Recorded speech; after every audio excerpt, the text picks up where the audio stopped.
どうも、こんにちは。ものづくり太郎チャンネルのものづくり太郎です。今日は分析動画になっております。いつものようにサテライトオフィスさんからスポンサードいただいてますが、基盤業界に今必要なものということで結構挑戦的な内容ですね。というのも、実はですね、基盤の一大祭典である JPCA 賞に訪問というか、講演で呼ばれてるんですね。で、なんとですね、太郎3日間連続でやるということで、ちょっと前代未聞らしいですね。いつでも会えるとか書いてますけど。で、今日、なぜ開けるかっていうと、3日間いるんですけど、来れない人いるじゃないですか。どうなるかわかんないですけど、今講演する前に話してるんで、太郎の講演良かったよって、こんな話だよって言った時に、共有できるように、来れなかった方用に今回の動画ね、ちょっと伝えたかったところを抽出してまとめております。なので、ぜひね、JPCA 来れなかった人向けにこの動画を展開してあげてください。そして、今回の講演のために、このものづくり太郎ですね、複数の企業に訪問させていただいております。改めてですね、手厚くご対応いただきましてありがとうございました。一社オープンにできるところは、京都にある業者さんにも訪問しております。ね、昔一緒にお仕事してますが、本当にね、手厚く対応いただきました。その他にも訪問しております。2社だけではありません。もっとたくさん行ってますが、他の企業は秘密にさせていただきたいと思ってます。それだけ今回のプレゼンが鋭利になってるんですね。鋭いゴリゴリの内容になってると。これだけ訪問して基盤メーカーでもそんなに他社の基盤メーカー行かないと思うんですよね。なので現場から見えてきた地に足をつけたプレゼンにしていきたいと思ってます。そもそも基盤の重要性でございますが、ほぼ全ての電気製品に利用されている必需品でございます。高付加価値がついていれば必ず基盤というものはある。そう断言できるほど基幹産業であると。例えばパソコンですとか、工作機械も CNC が載ってますから、CNC をコントロールするにも CPU が必要ですね。演算装置が必要なので、その演算装置を載せるために基盤が使われていたり、あと、ヤマハ発動機さんにも言ってますけど、ヤマハのこういった SMT ですとか、あと、東京エレクトロンさんの産業装置ですね。半導体製造装置にも使われてるし、ロボットのコントローラーとか、あとこういったゲーム機ですよね。ですが民生品の電気製品なんかに使われてるのが現状でございます。産業の基盤である基盤、なんちゃってみたいな感じですけど、基盤だけに、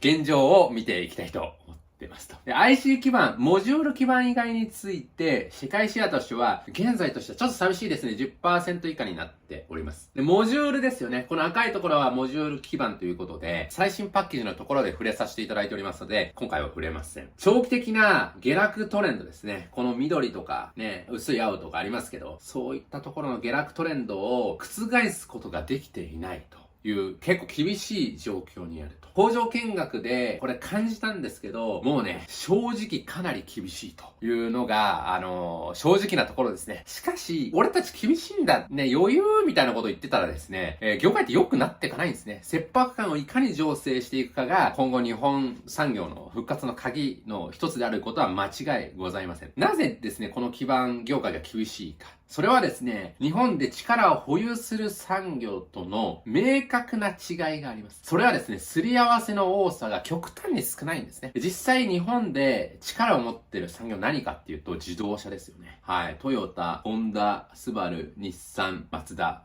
ですとか、ロボットであれば安川、ファナック、川崎、デンソー、エプソンとかね。あと工作機械であれば DMG、マザック、大熊、そしてブラザー、マキノ、ニデックとか。あと複合機も強いし、あと特化装置ですよね。先ほどお伝えした東京エレクトロン、パナソニック、アマダ、ヤマハ、アディスコ。みたいな感じですよね。多くの部品のすり合わせで構成する分野が非常に強いんですね。しかし、これはですね、そんなすり合わせって言われてもよくわかんないと思うんですね。なので、自動車の一部品を例にすると非常にご理解いただきやすいと思います。このようなラブ4があって、自動車のサプライチェーンですよね。内装品があって、シートがあって、エンジンコントロールユニット、エレクトロニックコントロールユニットがある、トランスミッションがあるわけですね。でさらにこの ECU のサプライチェーンとして、基板があったり、コネクタがあったり、セラミックコンデンサーがあったり、ECU 筐体が、半導体が使われていると。で、その中でトランスミッションを、ちょっと図は違いますけど、持ってくると。一部分持ってくる。歯車で構成されてる。で、シャフトも入ってるわけですね。通ってるわけ。で、まずシャフト部分ですよ。こういった検索加工が必要なわけで、検索版の選定とか設定ですね。そして CNC の作り込みとか、あとトイスの選定なんかも必要になってくるわけですね。ですとか、切削油もこれ必要になってくると。そのコントロールも必要になってくるわけですね。その他にもこういったギアの部分ですよね。歯車の部分はギアスカイビング加工といってですね、普通のボブ加工と違って、その歯車を非常にコンパクト化できるんですね。それが今の、EV でのトレンドにもなってるわけですけども、この加工をするために同じようにマシニングセンターの選定とか設定が必要になってくると。で、CAM の作り込みが必要になってきたり、このギアスカイビング加工のこの加工部分はまずデジタルツイン上でシミュレーションをして、切削工具の工具設計も必要になってくるわけですよね。その工具を依頼してとか、そのサプライチェーンのコントロールも必要になってくる。ということで、領域はこのトランスミッション一つ取ったとしても、これだけ、これ以上のいろいろなやり取りが発生しているわけですね。ということは他にも部品があるわけですか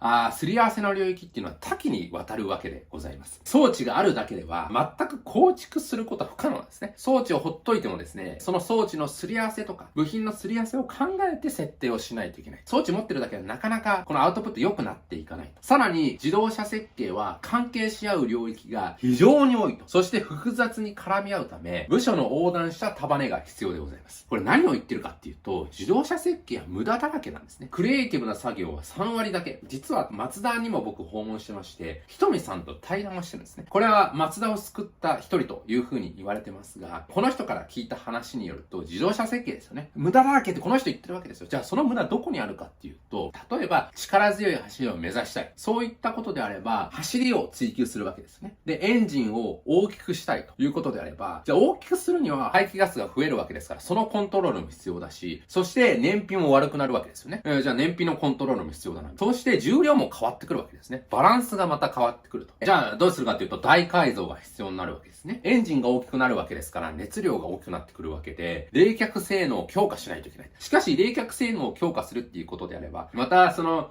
重量バランスが変わってくるわけですね。そうすると、これがまた品質に影響したりですとか、また重たくなるわけですから、燃費に影響したりですとか、重量が増えるっていうことであれば、安全性の担保取りがまた必要になってくるわけですね。そうすると、各モジュールを設計し直しになってくると、開発のリードタイムがどんどん長くなりますので、人が必要になってきますので、コストアップにつながってくると。というですね、いろんな項目が多岐にわたりますので、無駄がものすごく発生している。開発のし直しが本当に多く発生してしまう。複雑に絡み合う。あちこちまた検討しないといけないということで、こちらを立てればあちらが立てねえというわけではなく、こちらが立たなければあちこち立たねえという状況になってしまう。これが自動車開発でございます。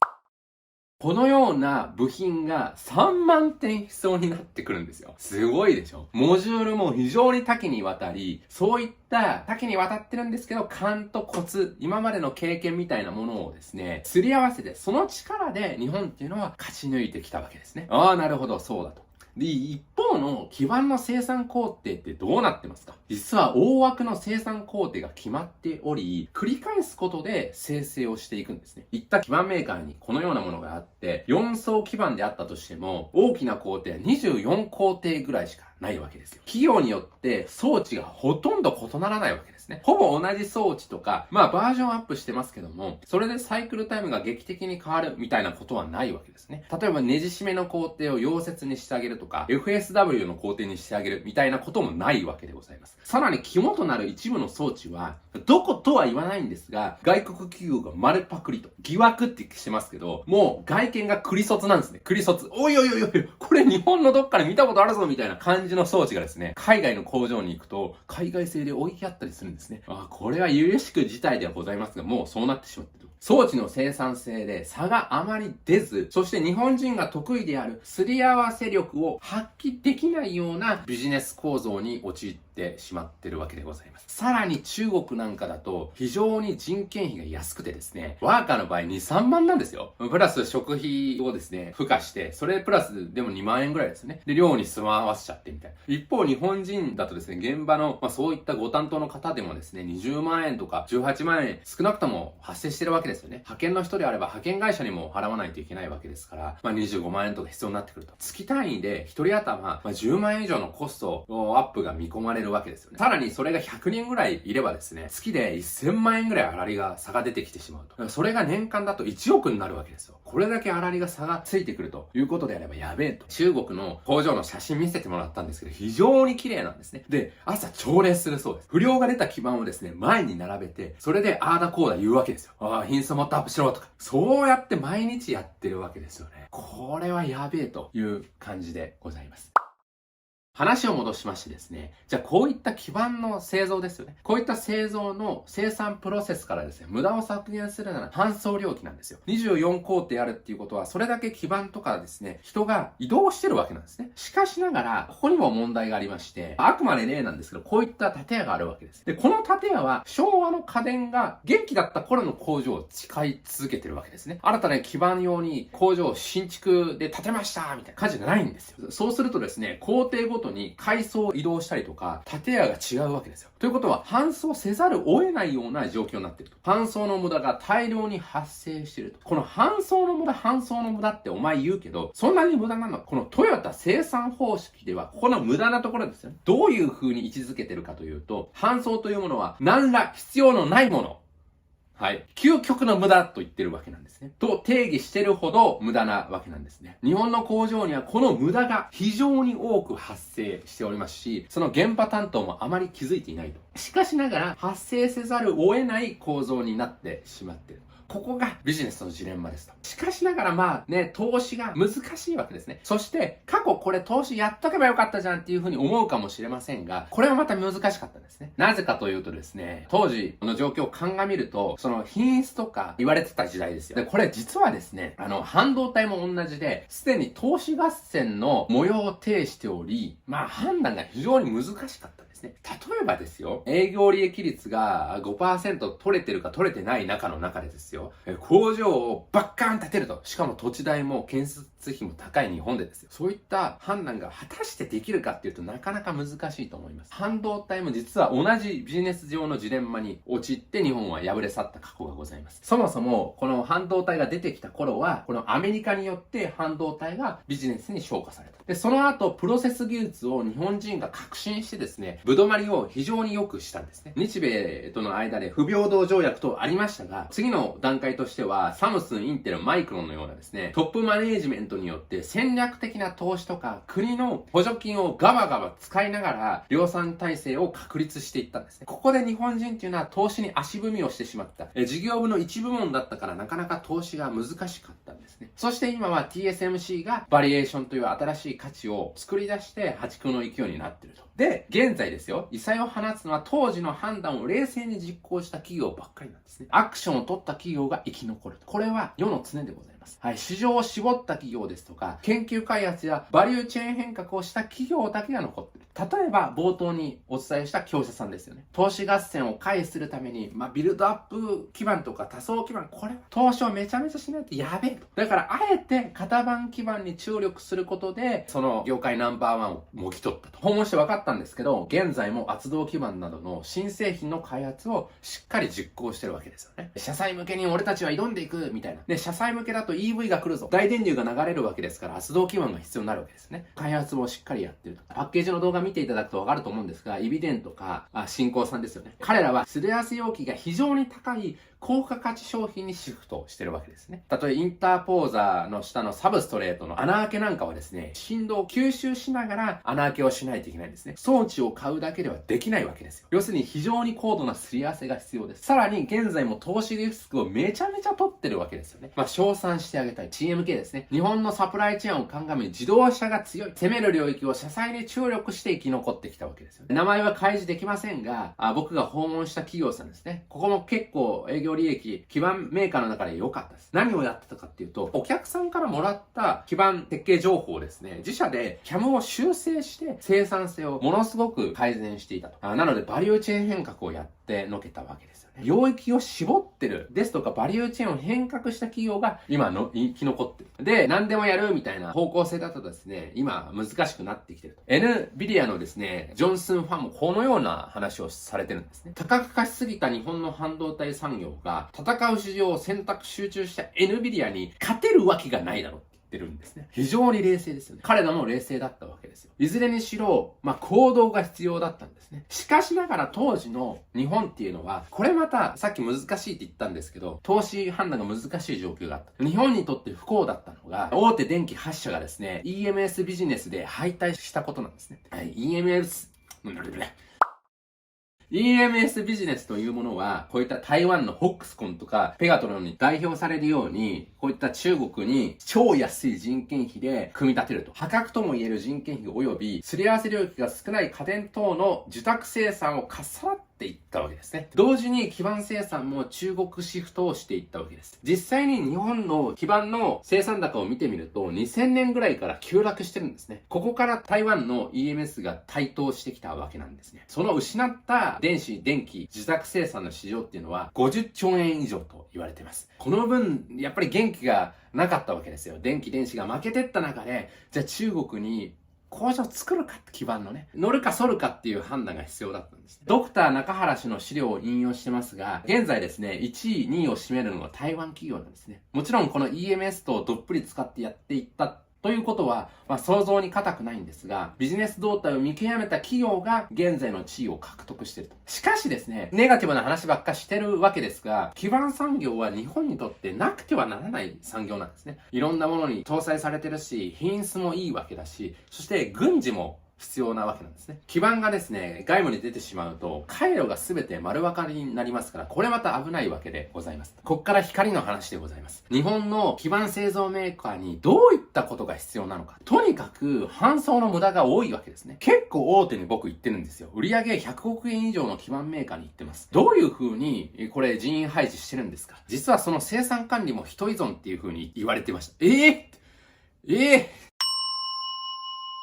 いや、このような環境下で競合に勝てるわけがないんですね。要するに、段取り最適化の進捗がこの基盤メーカーの中で停滞してると言っていいと思います。これはですね、TPS をですね、アメリカに読み取られました。ザ・ゴールで代表されるように、TPS を読み取られてから、製造現場の進化が何も変わってないんですね。辛辣なことを言うかもしれませんが、実際に何も変わっておりません。このザ・ゴールという本は、過去の動画でも出てきてるんですけども、ザ・ゴールを読んだ当時のジャパンアザナンバーワンって言われてですね、米国の経営者たちがですね、軒並みもう俺たち日本に負けた、もうダメだっていう風に思った時に、このザ・ゴールが発刊されて、そのザ・ゴールを読んで、それを実際に工場ですとか経営に適用した社長さんたち、めちゃくちゃ儲かり始めるんですよ。これバカ嬉しいですね。これを日本語訳にしてしまうと、日本にアメリカ人が日本の強さを解剖したことに気づかれる。これはまずいということで、日本語訳が当時発禁になったんですね。発刊しちゃダメっていう。そこから日本人は進歩しないわけですね。実際あるメーカー担当者はこのように言ってました。やっぱり同業他社見る機会があるそうです。同業他社の現場を見て、うわ、こんなに無駄があるのに気がついてないって。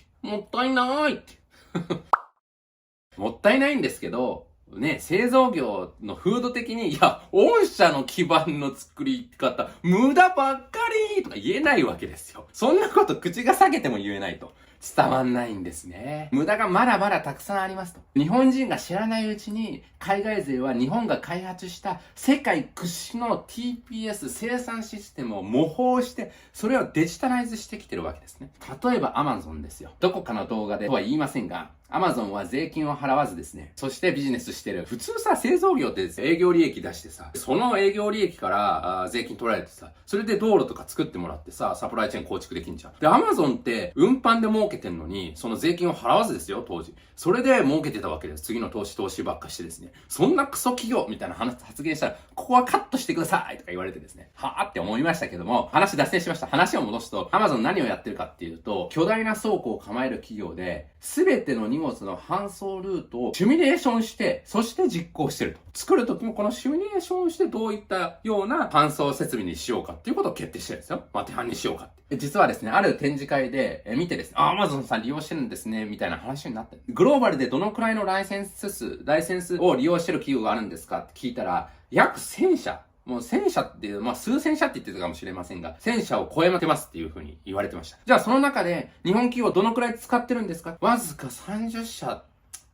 もうね、チーンを5回ぐらいやりたいですけど、3% で 3%。情報を取りに行く速度でも、そして投資をすることでも出遅れてしまった経営層がいらっしゃるわけですね。日本には残念ながら。この流れが、もちろん製造業でも巻き起こってることは想像に難くないと思うんですね。そうなんです。過去の動画でもやってるシーメンスのプラントシミュレーションでございます。これ残念ながらどういう風にシミュレーションしてるかっていうのは動画ではお見せできないんですけども、こういった物の移動ですとか、人の移動も全て見える化できるんですね。要するに人の削減ができるんですよ。生産の段取りの最適の解が一目瞭然なんですね。さらに魅力的なことがあります。このように現場の段取り性をデジタライズして二次元上に落としたことで分かることがあるんですね。それはどこがボトルネックか分かりますね。どの装置を一番最初に更新すればいいのか。その判断ができるわけなんですね。人件費を究極的に圧縮できることは前提で、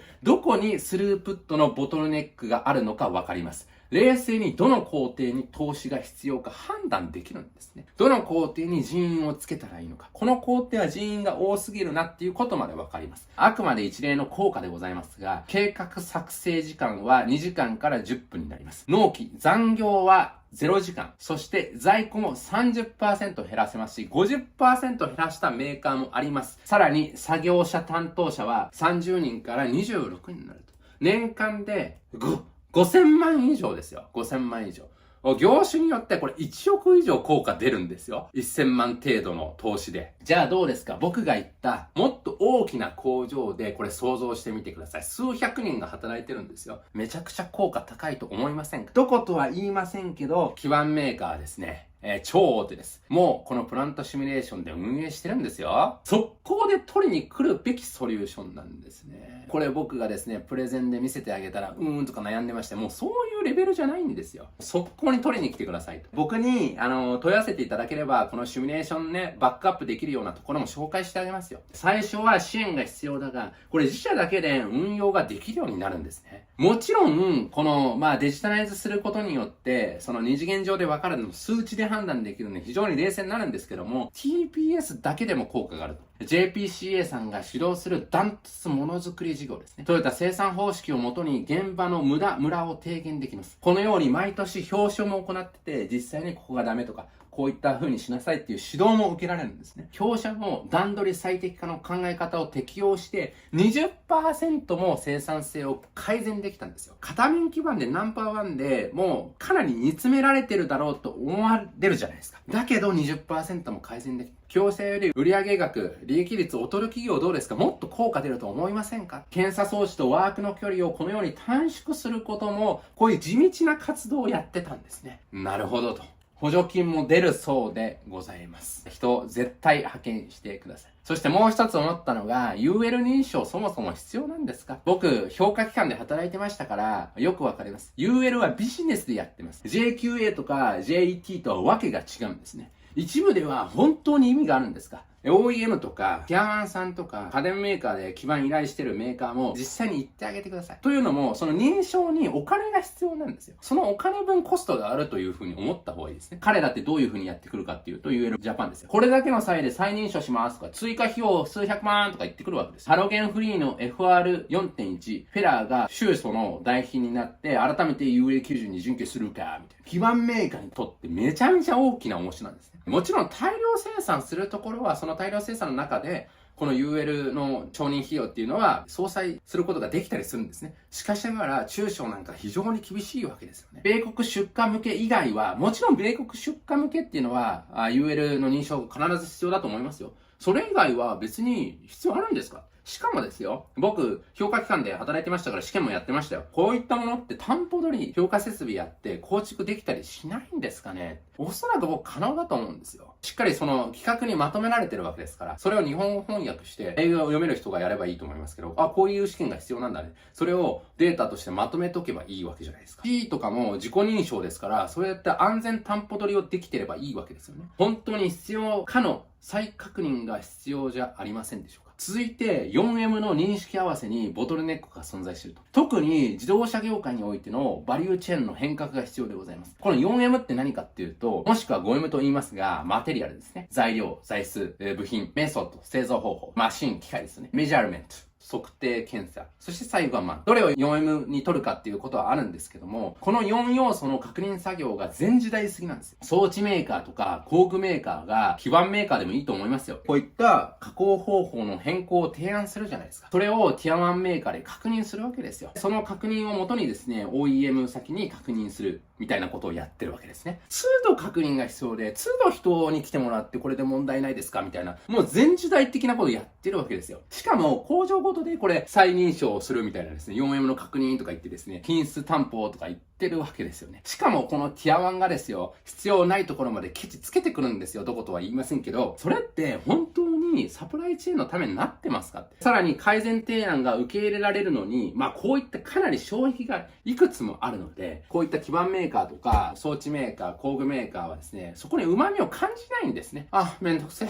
どうせこういう風に改善提案してもコストを安くしてくださいって言ってくるんだろうな。旨味も薄いわけですよね。確認作業が多く、技術革新の停滞が発生しているわけですね。共通で運用できるプラットフォームが必要でございますと。共通のプラットフォームでリアルタイム管理が必要ですよ。例えば 3D CAD メーカーのダッソーさんですね。ソリッドワークス展開してますけど、彼らの CAD ってこうなってて、こういう風に設計するじゃないですか。それを共通プラットフォーム化して、デジタルで繋いであげて、例えば設計課長が見れる、そして設計者1、設計者2も見れる、社内担当の他の担当も見れる、派遣さんも見れる、協力会社も見ることができるわけですね。リアルタイムで作業を共通化して、共同で運営して、文字なんかもここで書けるわけですね。こう修正してくださいとか。PDF 変換も必要ないし、もちろんメールのやり取りなんかも必要ないと。だから確認作業をここのプラットフォーム上で認識できるわけですよね。CAD に見られるようなプラットフォームが必要ではないでしょうか。設計などのシミュレーションソ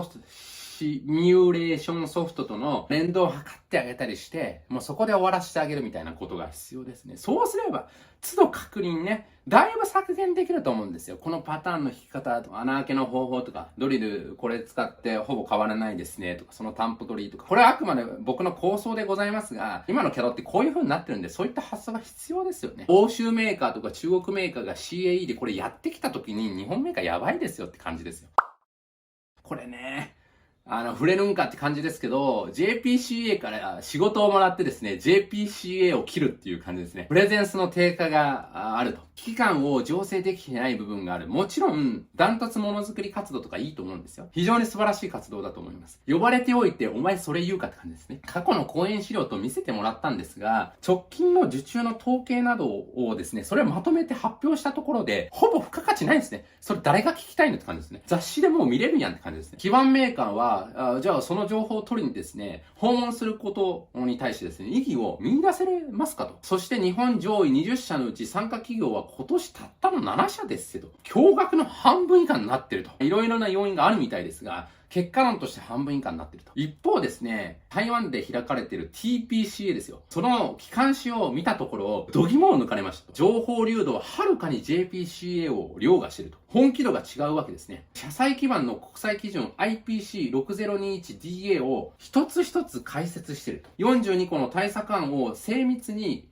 解説してあげていると。さらに、車載の基盤のですね、ポールのですね、銅メッキの厚み、これが25マイクロメートルというデファクトスタンダードについてもしっかり明文化して言及してあげていると。非常に質も高いし、台湾の基盤メーカーを車載に送り出そうみたいな気概が見えますよね。そうすると日本も車載強いわけですけど、日本の基盤メーカー仕事取られやすくなっちゃうわけですよね。まずいと。これは日本も絶対下支えが必要です。このプレゼンスの低下は、競合に日本の弱さをさらけ出しているに等しいと言えると思います。競合の展示会を解剖し、同じ鮮度が JPCA にも絶対的に必要ですね。明日から始めるべきですね、これ。